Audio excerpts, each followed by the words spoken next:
কিরে তোর রেজাল্টের খবর কি? বাবা আমি সিগারেট পেয়েছি। তোর সিগারেট দিছে কেটা?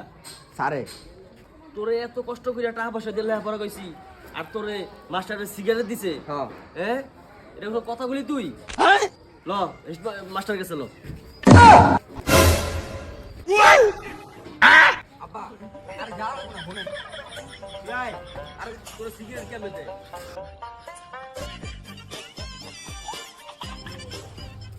আসসালামু আলাইকুম মেম্বার সাহেব, কি অবস্থা, ভালো আছেন?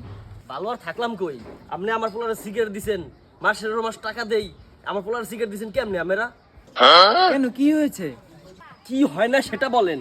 আপনারা আমার পোলারে সিগারেট দিছেন, এটা কোনো কথা? আহা, উত্তেজিত হইতেছেন কেন? আপনার ছেলে যতটুকু যোগ্যতা সেই অনুযায়ী তো দিছি। দুনিয়া এত কিছু থাকতে আমরা আমার পোলারে সিগারেট ধরাই দিছেন? হ্যাঁ আহা মেম্বার সাহেব, উত্তেজিত হন কেন?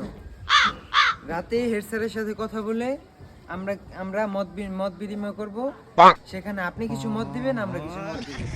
আপনি এখন আমাকে মদ হতেছেন? হ্যাঁ আপনার এত বড় সাহস, আপনি আমার এই স্কুলের মধ্যে মদ দেওয়ানোর কথা বলতেছেন?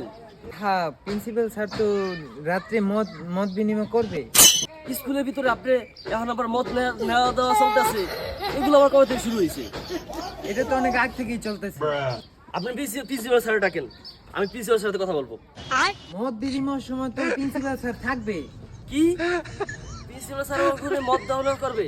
হ্যাঁ ওনারা দিবেন সিগারেট, এখন আমার দিবেন মদ। হ্যাঁ আপনারা এগুলো কি পাইছেন? এখন আমাকে বুড়া বয়সে আজকাল মদ খেতে হবে? হ্যাঁ এটা কোনো কথা? ধুরু ধুরু, এগুলা কি আপনি খাওয়া দাওয়ার কথা বলতেছেন?